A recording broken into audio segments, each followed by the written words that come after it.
regards to the degeneration of the human reception and the perception, rather, of our human condition, and that means the very human and basic philosophies, your responsibilities, your conscience, all of that stuff, folks, comes back to you. Every individual must be responsible for their actions, and it is not up to the government to tell you how to live, to make the decision for you. It's never been like that. You were supposed to do that on your own. From the beginning of time, man has been the one who is responsible for what they do. You turn it around and you say, that's crazy, that ain't what I meant, that's this, that, or the other. You're just trying to wash your hands of what you've already done. So, in my position as a doctor, I can say that everything is so much more happening now. It's now even more repetitive because they're forcing it on people even who don't agree with it, and they're not doing it themselves. They're not having abortions. They're jamming it, ramming it down your throat and saying this is your best option and just take it because there is no other option. And the doctors are in the position they can say that to a patient, and the patient has to believe them and accept it. And it's a travesty of the human condition that the more they do it, the less chance there will be any kind of a population growth in the next 20 years. We are murdering and murdering and murdering children. And how can I see myself still doing this?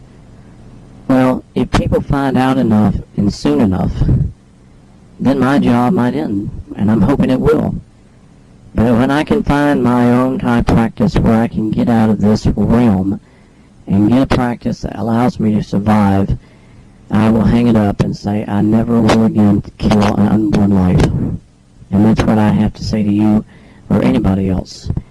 Murder is wrong, it's always going to be wrong, and that's exactly what this story is about.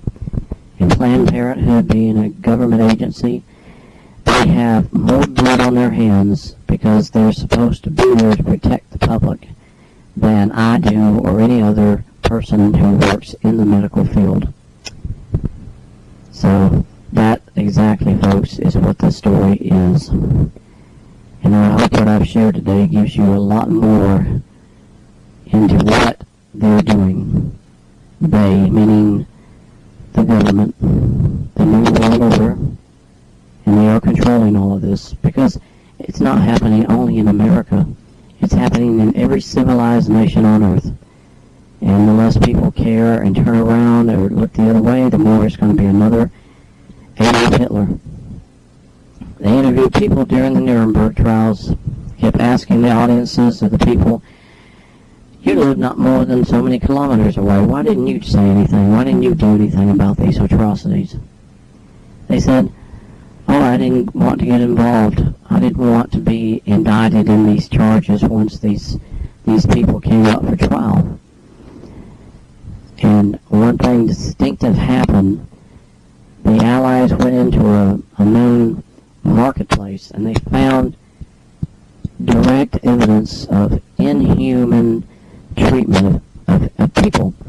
They found these large, flat pieces of what they thought was paper, but they found out it was skin from all those who had been killed in the camps. And they sewed them together and made it into a type of, I wouldn't say a jacket, but there was enough of it that that's what the implication was. It was for something like that. And in 70 years' time, our society is now stupider, more irresponsible, more uncaring as a society than those who were there at the time in our history when humanity meant everything. Children meant something to people. Human life of every kind was valued, and now we are totally the opposite. We're totally totally the opposite of that. And that's sad, folks. Because the more you take away a human being and its value, the less anybody will care if it exists or not. So thank you for this chance to share, and I hope I've given some insight to those listening. I totally agree with you, Doctor. I think in our society we must take responsibility for our actions. And I do appreciate the chance that we all had today to talk to you about these issues that relate to murder and to really degrading the human body as an animal, as a fodder, a stockpile. I mean, that's inconceivable. Anybody could do something like that. I mean, we wouldn't have thought about it even 20 years ago, Doctor. But to everybody on YouTube, this has been a rare chance to hear from a doctor who knows what happens in these operating rooms. He knows what's going on because he's there in the middle of it. And we do appreciate, Doctor, you taking the time today to talk to us about this very real and ongoing inhumanity to man. So thank you all for joining us today, and I hope you will come again for future interviews that we have. Thank you.